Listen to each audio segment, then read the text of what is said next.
చూసారు కదండి కూర, బెండకాయ కూర నేను చేసిన విధానం అయితే మీకు చూపిస్తాను. చూసేయండి నేను ఎలా చేశాను అనేది. సింపుల్గా ఇలా చేసుకోవచ్చండి, టేస్ట్ సూపర్ ఉంటుంది.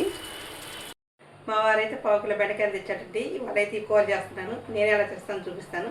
ముందుగా ఇవైతే కడిగి తీసుకున్నాను. నేను దీంట్లోకి ఒక ఉల్లిపాయ తీసుకున్నాను, టమాటాలు ఏమైనా కట్ చేసుకున్నాను. ఇప్పుడు ఇలా తోకలు తీసేసుకొని, తోకలు ఇలా కట్ చేసుకొని మనం కట్ చేసుకునేటప్పుడే పుచ్చులు చూసుకోవాలండి. పుచ్చులున్నా పురుగులున్నా తీసేసుకోవాలి. వీటిలో లేవు కాబట్టి నేను అలాగే కట్ చేసేసాను. మొత్తం కట్ చేసుకున్న తర్వాత చూపిస్తాను. బెండకాయలు మొత్తం కట్ చేసుకున్నాం కదా. ఇప్పుడు తాలింపు కావాల్సిన అయితే రెడీ చేసుకున్నాను. చూసారు, తాలింపు గింజలు, ఉల్లిపాయలు, కరివేపాకు, ఎండుమిరపకాయ, ఉల్లిపాయ ఇలా కట్ చేసుకున్నాను. ఇప్పుడు బాండీ పొయ్యి మీద పెట్టి కొంచెం నూనె అయితే వేసుకుందాం, సరిపడా నూనె. నూనె బాగా కాగిపోయిన తర్వాత మనం తాలింపు కావాల్సిన అయితే వేసేసుకుందాం. తాలింపు దోరగా వేగిపోయింది కదా. ముందుగా కట్ చేసుకున్న బెండకాయ ముక్కలు వేసుకోవాలి.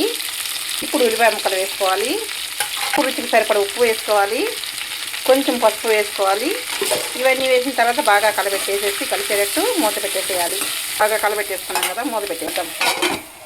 కొంచెం సేపు తాలింపులో బెండకాయ ముక్కలు కొంచెం సేపు ఉడికిన తర్వాత కారం అయితే వేసుకోవాలి. మేము దీన్ని కూర అంటాము, మరి మీరేమంటారో నాకైతే తెలియదు. ఇప్పుడైతే సరిపడ కారం వేసుకున్నాము. నేను కొంచెం అయితే, అంటే కారం ఎక్కువ దినాలు ఎక్కువ వేసుకోవచ్చు, తక్కువ దినాలు తక్కువ వేసుకోవచ్చు. కారం వేసి కలబెట్టేసి సేపు మూత పెట్టేయాలండి. జిగురంతా పోయింది, చూసారా, బెండకాయలు జిగురంతా ఇనిగిపోయింది. ఇప్పుడు కొంచెం సేపు మూత పెట్టేసేసుకున్నాము. ఇప్పుడు మళ్ళీ ఒకసారి కారం వేసిన తర్వాత కలబెట్టేసేసి ఇప్పుడు కూర ఉడకడానికి సరిపడా నీళ్ళు అయితే పోసుకోవాలండి.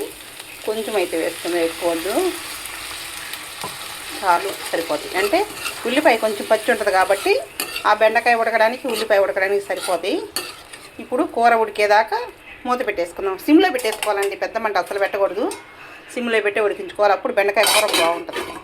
కూర ఉడికిందో లేదో చూద్దామండి. పోసిన నీరు కరెక్ట్గా సరిపోయినాయి.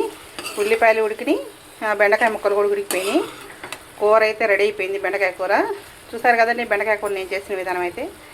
మీరు ఒకసారి ఇలా ట్రై చేయండి. ఇలాంటి మరిన్ని వీడియోలు అయితే చేయడానికి ట్రై చేస్తాను. నెలలకు బేకాడు ఉండాలంటే చిరాకు వస్తుంది, కానీ తప్పదు. అందుకని చెప్పేసి ఇలాంటి వీడియోలు రావాలంటే సపోర్ట్ చేయండి. చక్కగా వీడియో నచ్చితే లైక్ చేయండి.